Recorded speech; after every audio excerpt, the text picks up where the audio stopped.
you can break the rules. It's okay. It doesn't matter, but you should know what the rules are, right? And then when you're having fun when you're breaking them. It wasn't about, oh, I have to wake up early. It was about you didn't want to let your teammates down. It starts with a vision, and the vision can't just be I want 1,000 stores. It has to be meaningful. It has to be noble. I know how you work. You are so disciplined. Seems like you rarely bend at any temptation. Why do you say that? Where do you get that? Where do you get that impression? You may not be wrong. My wife share that with you, but how does it come across to you? You're very fit, but also I was telling John earlier about some excuses of mine, and he just cut them out immediately, which I so appreciate because that's exactly what I needed to hear. But just how you speak. But you also brought in the Discipline Equals Freedom book to our book club. I mean, everything the guy says is just 100% truth, and it's no BS. It just cuts through all of that and all the excuses, and you just back it up. So I think that's what it is. Even though you bring chocolates to like every in-person book club, you can still enjoy the luxury of life. Well, I'll tell you, it's an interesting point. It's something I work on because I am disciplined, and I don't know where I got it from. And you can ask, but I'm not sure, right? But that is a characteristic, and you have to be careful because some of your strengths can be a weakness if they're too much, right? Like, if people perceive you as too sharp, too straight, too cut and dry, it's hard to relate, right? Yeah. And that's not, I am disciplined, but it's more of a framework. It's not like you can break the rules. It's okay. It doesn't matter, but you should know what the rules are, right? And then when you're having fun when you're breaking them. So you don't know where you got your discipline from. The article I read about you, your mentors, you were your father, and then Dale Carnegie. So how did they play a part in your life? Well, my father was my mentor, right? And I mean, Dale Carnegie, we can talk about. He was an author of a book that I read and would recommend to everybody. But I'm very fortunate to have had my father passed away 13 years ago. So I was 45. My mother passed away when I was 12 years old. And so it was my father and I who grew up. I had two sisters, but they had moved out or were going to school, and so I really had developed a great relationship with my father, and he was just a good person who he grew up in the Depression. He had the standards, he had the morals, he knew the rights and wrongs, and work ethic, which is where I got a lot of this from. I just got a lot from him. And if you ask my wife, and she met my father, while we were dating in our early marriage, she would say, it was good she met him because she knows who she's going to be married to because I'm just like him. So and I take pride in that. And I can go on and on and on and on and on and talk about my father, but I'll move on. I think you were referencing a book that I referenced in the article. It was called How to Win Friends and Influence People. It was a book that Dale Carnegie wrote. I don't have the date. You can look it up when the original press was. It was like 1930 or something, 1940. I'm not sure it translates perfectly in today's environment, right? Because it was, but the message is the same. And it's exactly, it's just treat people with respect and all of that. And I'm not trying to diminish it. It's just, it's so important. You have to read it, right? But it's the foundation of every self-improvement, self-help book that is out there. Is just work with people and treat them like respect. And, it's better to, you can get more bees with honey than with vinegar. Yeah. Well, I read this, the first time, it's crazy. I got this abridged version, but when I was like in 6th grade. So, that was like, you know, You a read this in 6th grade? long time ago, right? I got this like summary version. So it Okay. was a long time ago. And then I read it and read it and read it. So can you imagine that that's a long time ago. Just the fact that you were reading that type of book in 6th grade is impressive, and that, I mean, there you go. That's where your discipline comes from. I mean, part of it. Yeah. So I know you went to college, you went into city work, and then didn't really like that as much. It was a little slow. Moved to real estate, and then you were at McDonald's and just completely enlarged their presence in countries that it was never in before. I'm going to give you a little bit of a intro into my uh, McDonald's start because I never thought I was going to work for McDonald's, Mhm. right? That was never on my radar. I went and got my undergraduate degree in public administration. I wanted to run a city, right? Because I thought it was cool to manage a city and see how things grow and how they influence and just I just wanted to have impact on a city. I thought that'd be the coolest job in the world. Mhm. So I majored in public administration, and after graduation, I started working for my hometown city in the city manager's office, the main guy's office, and I had an internship there. And I said, "Hey, can I work with you?" And where are you from? West Covina, California, like small town. Yeah, like do you ever see? There's a show on cable called My Ex-Girlfriend. I My think crazy ex-girlfriend. his ex-girlfriend. Uh-huh. Yeah. That takes place in West Covina, California. Okay. Okay.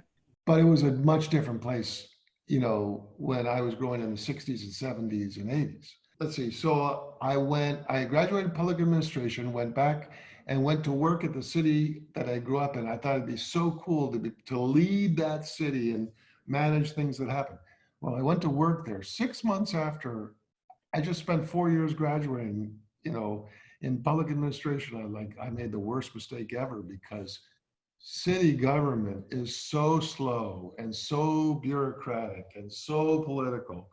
And it was so not me because I'm like this. I thought I was going to shoot myself. Mm-hmm. And a friend of mine called and said, "Hey, I want you to come work with me. I work for a developer. We do real estate in Rancho Cucamonga, California," which at that time was a joke. I mean, nobody knew where that place was. Yeah. And so I'm like, and I go, "What's the pay?" And he says it's 100% commission. So I'm still trying to figure out how to pay for my college, and he wants me to take a job that's 100% commission. Long story short, I couldn't wait to get out of city government. I joined that, and it was great fun. But I was working for a developer, but he was making more money than I was, right? And I thought, I want his job. I don't want to work for him. I want to be him. Yeah. Right. And so then I started working for this developer, and it was great. And I had that realization. But then in the late 80s, there was a recession, similar to what happening now, only, minor in Mhm. comparison. Um, but all development stopped completely stopped. I sent my resume out because it was just nothing was happening. And I got a call from McDonald's, and I was like, "Oh, I don't want to work for McDonald's." I Why mean, don't you want to work for McDonald's? I wanted to work for a small independent company where I could shine, where I could be my own person, where I could be a developer. If I wasn't going to work for the city, I was going to develop buildings myself. I didn't want to get lost in this big company. At the time, this is in 1988. Now think about that. Okay. So McDonald's at that young time was still very young. There were cities like yours where you are recording this right now that were writing letters saying, "Please, we would love to have a McDonald's in our town." I mean, that's the kind of company it was at that time, right? Wow. Hmm. So it was, yeah, it was completely different than your image today, but it was a fun company that I could learn a lot. And I thought I would work there for a year and then I'd go back to being an independent developer or working for a couple guys with equity, whatever. So I thought I'll take this job at McDonald's, ride out this recession, get back, go back once things go back to the normal. 17 years later, I left McDonald's. But in the meantime, I had one of the best experiences you could have. I had every real estate position in the company. I started as the real estate manager. I handled the Western United States. I handled specials for the whole country. I opened new countries. I opened Pakistan. I opened Saudi Arabia. I opened the country of Cyprus. I mean, I had all kinds of wonderful, this was when McDonald's was growing. It was really wonderful. I met my wife at McDonald's. Hmm. So, I mean, it was just a fantastic place. And at that time, and the world has changed, companies have changed, times have changed, the world has changed. But at that time, McDonald's was a great company. Hmm. It may still be today, I don't know, but at that time, it was a great company. You grew McDonald's so much. What did it take to be that successful in McDonald's? Did you learn different habits? I'm sure you traveled all over the place. We were kind of talking earlier about being able to take your habits and your routines from one place that at home maybe you're comfortable doing, and also keep that level high, when you're traveling to other places, and be able to keep moving in the same way. So how was that process at McDonald's? That was a fun time in my career. And I had many, many fun times, but as I look back at McDonald's, it was I have fond memories of my time there, and I was there for 17 years. I think that I always thought long term and I always saw the opportunity. So I was fortunate. McDonald's was a big company, it was a growing company, and it had international opportunities. So I saw that and I wanted that. And so, I stayed focused on that and I really, I mean, it doesn't come without hard work, right? Yep. But if you want to get a promotion, if you want to go on an international tour, if you want to take a big responsibility, you got to step up and you have to deliver results first. I used to always tell people as I manage people, and I used to believe that I was managed that, you got to earn the promotion before you get the promotion. I was fortunate that I was working with a company that I saw opportunity and I went out and got it. So you didn't really focus on, oh, well, I have to get up this early, or I have to take this big trip. Like that was all small stuff compared to the opportunity and the future that you saw. Exactly. Yeah, it never really, It was just part of the process. That's it how it just goes. process. Yeah, it was. And I think, I was again fortunate, you know, if you work for a good company and the company can be big or small, right? Or if you work with a small company, like, and you're just working with peers trying to figure out how to make things happen, as long as you have good role models side by side, good role models, hopefully above you, and I had that throughout my career. I had people that I could look at and they woke up early and I woke up early. And it wasn't like, oh, you got to wake up early. You just did what they did. And it was fun to accomplish things.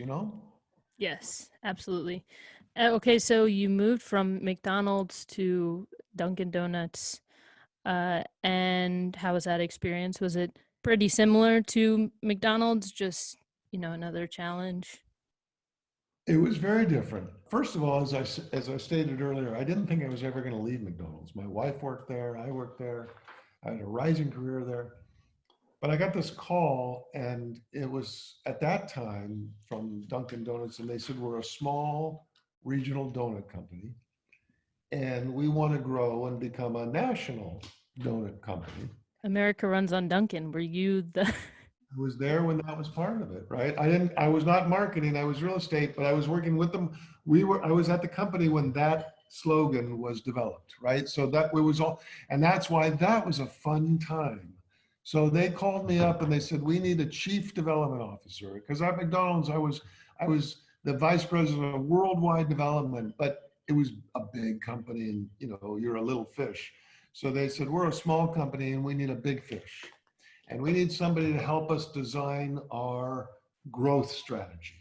And we need somebody, and we're all about growth, and we need to grow with franchisees, and we need a development strategy. And, you know, are you interested? And that was like the biggest opportunity of your life, right? You know, I mean, be like you getting a call and saying, hey, you know, we need somebody to write this for us. And you'd be like, fine, I'll do it, right? Yeah. Hmm. So anyway, so it was fun. So I took a step and I moved from Chicago to Boston. It was a big step. It was a big change. It was, I mean, very secure in Chicago with McDonald's, and, you know, very safe, and joined this company. And I said I would join. McDonald's was like this big, you know, can you imagine like this Navy where they land the ships on the, you know, Hmm. lands the ship, or, you know, big freight versus like the speedboat that was held together at Dunkin Donuts, you know, with duct tape and baling wire. We were all over Wow. the. It took a while. It took years to figure it out, but we came up with some great stuff like America Runs on Donuts. We came up with Dunkin. We came up with the development strategy that was contiguous. It was really a lot of fun. So again, waking up and being disciplined at that time, it wasn't about, oh, I have to wake up early. It was about, you didn't want to let your teammates down. We all were trying to accomplish something big and something fun. And so we were all working hard, and it was exciting. And that's what work can be. You know, all these great big companies, if you can imagine Facebook in the early days, that had to be the most fun ever. Yeah. You know, going into Dunkin' when they were like scouting you out, did you ever feel not inferiority, but superiority, you know, going into there? And is there anything that you had to learn picking up that position? They're like, we want you, you've done this much. And so, you know, you could come in there with a big head and be like, I run this, I know what I'm doing. So how was your process of learning how to work with new people, with a smaller company, a different company, etc.? A lot of executives fail when they go to from a big company to a small company, and they say, I'm the new sheriff in town. And, you know, I was fortunate that I was able to balance both ways. I had the support of my boss and the board of directors that they wanted to make change, right? But I also had to learn who the people I wanted to keep and maintain and create the culture that I wanted to create in my department. I had a large department. I had over 150 people working for me. So this is at Dunkin'. And so a couple of times when I first got there and I was trying to shake things up a bit, people would say, hey, this is not how we do things here at Dunkin' Development. And I would say, well, you know, if the board of directors wanted to keep doing things the way we do things here at Dunkin', they wouldn't have brought me here. So we're going to do them differently. So I had to find people who are willing to get on board with my boat, right? And you have to create a boat and be the captain of a boat that people want to get on, right? Because you can force them on, or you can, you know, and push them overboard, you know, and be a mutiny, or you can create a boat that people want to get on. It is a skill to be able to do that. And some people are better at that than others. And there's people who are better at it than me who can do it faster, right? Because the faster you can do it and get people on your team and make the changes, then the better manager you are, right? So I did okay, but there's people who can do it a lot better than me. Yeah. And so you would say communication, learning how to communicate and be truthful with people, and it's a big part of that. All of it. Yeah, yeah. Communication is everything, right? Is that a skill that you developed through work? Did you feel like it's kind of like the discipline thing? You've always kind of had that to tell people, the straight truth and Everybody has their style. Everybody has their own style. And so you can be a great manager in the same company and have two, you can have two great managers in the same company that have very different styles. So, my style is pretty direct, as you've called me out on, and tough love. Like I'll tell you that's bullshit, right? You wake up tired because that's bullshit. But I do it, and it's interesting because I'll only tell you that if I care about you. right. Yeah, Because that's what I was gonna say. I can tell you care with that tough love. if I It's don't care about you and you tell me that you slept in, I'm like, okay, that's great, right? 'Cause it's not worth the confrontation, right? But I'm ready to confront you because I'm ready to make you, not you, but everybody, the people who work for me, jump as high as they can. Do you feel like if I wasn't if we still had a good relationship, but I wasn't on board with that type of tough love, I mean, maybe we wouldn't have that good of a relationship if I wasn't okay with that. Well, we would have a different, I mean, we'd have a different relationship. I have friends that I don't coach. I just love, right? So, I Okay. mean, Yeah, you know, I love that. Laura and I will, be out there and we'll just hang with people and I know who they are and that's all that, Mm.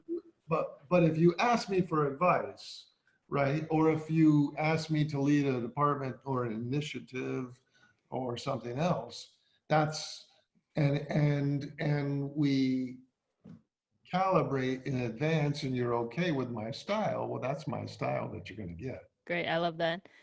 Okay, so you moved from Dunkin' to self-employment. I joined Duncan early and when we were a private company and I was on the management team early on and they joined me and they said, help us bring this. And so during my time, we took the company public and I was part of the management team took them public. And so I was very fortunate to be part of that process. And so at the end of 2012, I said, I have been in fast food development for 30 years. I mean, I had been working for McDonald's, I've been working for Dunkin' Donuts, and I've been growing company and I'm doing, and people have their opinions about the word fast food, but I really felt good about the work that I was doing, but I was done, you know, and I just needed a break. So I took some time off and I was fortunate that I had a lot of connections. So I got a lot of calls to help with consulting. They knew that I wasn't working anymore. So they said, hey, can you help me with a short-term project?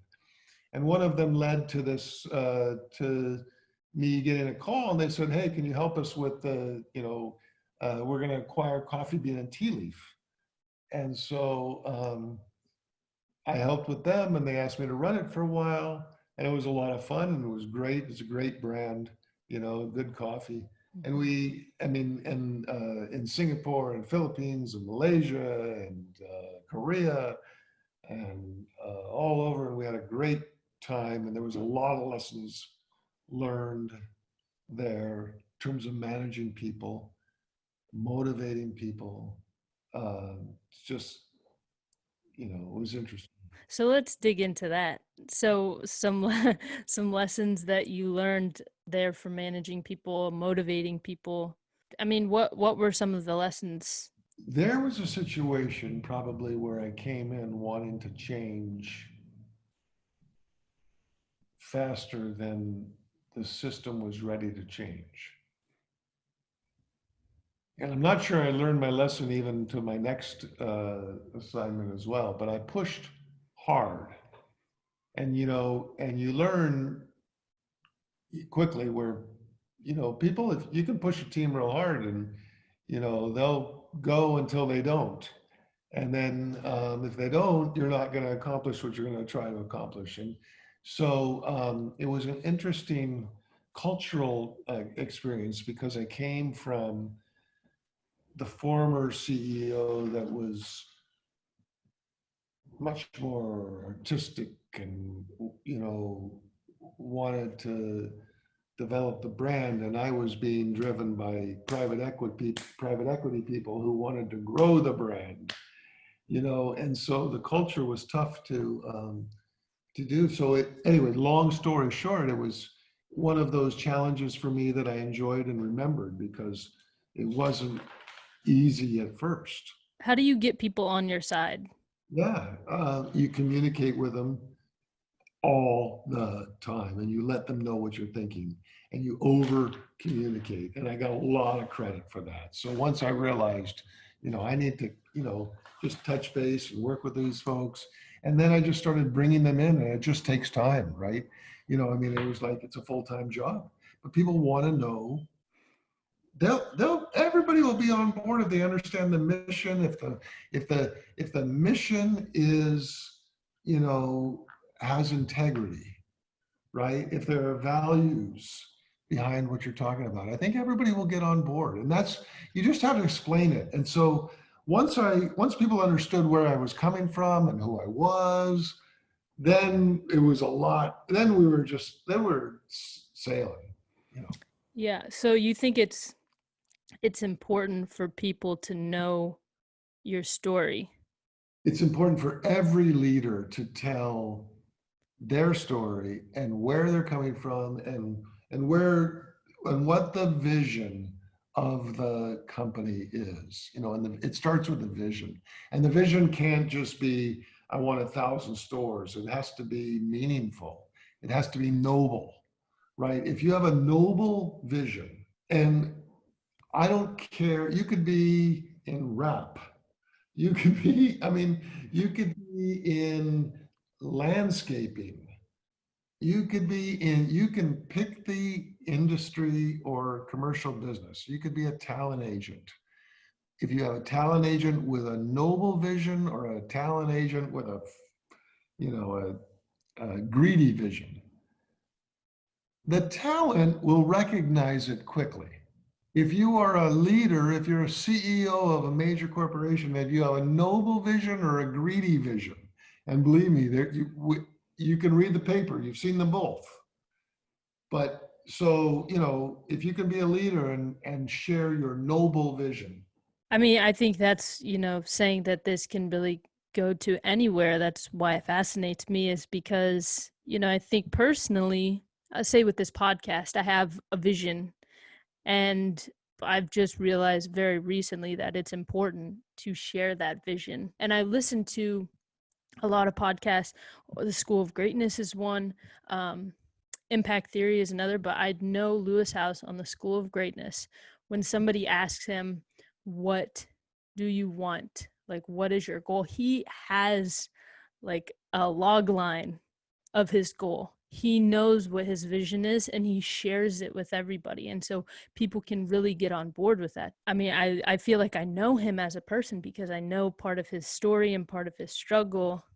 And I think it's interesting. So people need to know your story, but it's how you tell the story. I don't want to come out and tell a story that's like, this was hard for me and this is why I'm doing this. You know, so it's I'm in the process of figuring out how to tell my story.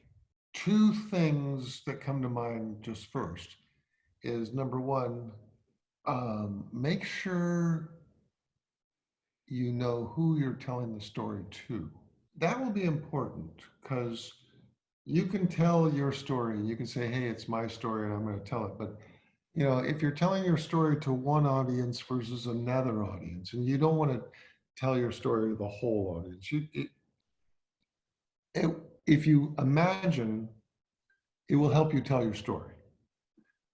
if you can imagine who, even like to a narrow who you're talking to, 1 or 2, 10, 20, 30 people, right?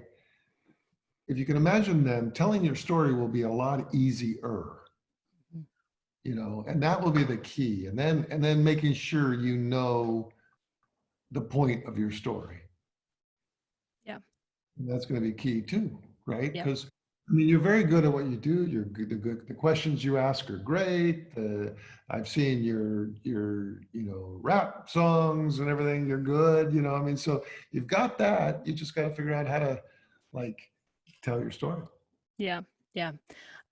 Thank you for that. I will be taking that, putting that in my head and thinking about that. Actually, can we go through your routine that you have? Do you have a daily routine? So one of the fortunate and nice things about being an independent consultant is you can set your own routine, right? Right. So I wake up early. I read 2 newspapers and have a cup of coffee. Um, I go for an aggressive walk in the morning because I live in the Hollywood Hills and there's some pretty steep hills where I live. So Yeah. I do that and it takes me about 30 minutes. And then I lift some pretty heavy weights for about 45 minutes to start my morning. And I do that almost every day of the week. And then um, I will log on and look at my emails. And I do that, so hopefully that will be, all of me will be done, before 9 a.m. Um, and I'll have looked at my emails to see if there's anything, business related that needs an urgent response to. Otherwise, once I finish my workout and shower, I'll start my office work. I have various office, I mean, work with clients, et cetera, et cetera. Do you, because it sounds like, your morning, okay, you block it out till about 9 a.m. Do you also block your time out for work? So, okay, you work 9 to 12, lunch, Exactly. 1 to That's 2. about what I do, 9 to 12. Usually I have lunch with my wife from 12 to 1. And then from, 1 to 5, I will work again. And work now, especially in this, quarantine environment, also includes I'm studying Spanish, trying to figure out how to speak Spanish. That's a goal of mine. And And so is there a reason why you want to do that?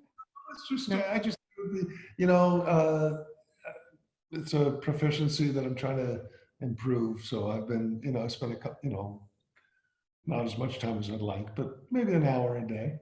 Has there been a time where you have struggled with your mind, struggled with discipline, maybe with working out, or maybe in a relationship with family? Has there ever been a time that you can remember that you've really struggled? I mean, I think we all go through struggles, right? You just see them as opportunities.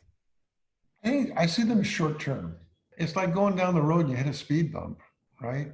And so some people can focus on that, right? But so you want to have some fun here? Take out a piece of paper and draw 3 wavy lines, and draw one in color. Pick your colors.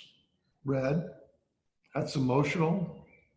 Uh, Black, spiritual or physical, and blue, mental. Okay, and draw them like the bio waves. You know what I'm talking about? Like, Yeah, so they all kind of intersect. They, yeah, but they're not. They don't go like this. They kind of, and so they interact. So sometimes when your mental is high, your physical is low, or your emotional is low. Sometimes when your emotional is high, physical, and sometimes all three are high, and sometimes all three are low. But when you struggle, you should know, I know, it's going to come back up. It might be tomorrow, it might be next week, okay, maybe next month, but it's going to come back up, right? right. So Have I struggled? Of course I've struggled. Everybody's struggled, but I've never focused on it. You were going to say spiritual. Everybody can choose how they draw their spiritual line, right? And I like my spiritual line high. Do you have a spiritual practice or a mental practice? Obviously, you have a physical practice, but But journaling. I think my mental practice is part of my physical practice, and very much so. The morning routine is very part of my mental, and my spiritual practice is this, and you can write this down. Uh, Abraham Lincoln quoted this. So this is I live by this. When I do good, I feel good, and that is my religion. Wow, I have never heard that quote from him. That's amazing. Okay, so think about that. Think about that, and then practice it. I mean, you know that when you have a negative feeling, that is a response. That's something saying, "Hey, something's not right here." Like Esther Hicks talks about that a lot. She says, "Isn't it awesome that we have this system in our body to where we feel a negative emotion that it can tell us that something's off?" Because if we didn't ever have that, be like, "Okay, I'm fine doing." You actually know when you're not feeling well. You can, and I'm sure there's a lot to it, but Have you ever had a gut feeling? I mean, maybe you have them all the time, but I find a gut feeling is, listening to some higher power and it's not just thinking. Do you feel like you have gut feelings? I think you rely on your intuition, but I mean, I think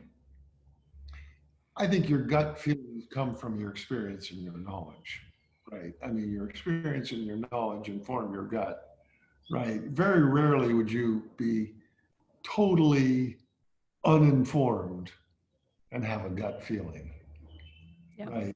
Yeah. So, um, trust your gut means like, yeah, you know what you're doing because you've got the experience, you've got the knowledge. Yeah. I wouldn't trust my gut if I didn't have any experience or knowledge. Right. So experience and knowledge. So you need, You got to have some basis for a decision. right. If you have no basis for a decision, then you should seek advice, Hmm. right? Yeah. So if you have no gut insight, or if your gut intuition is based on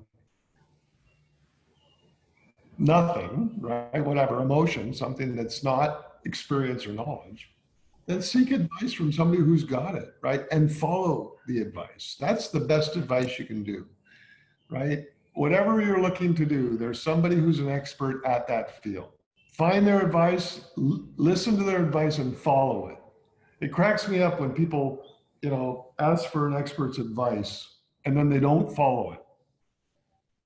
Oh, I know better. Yeah. No, you don't. They're the expert. They're the successful one.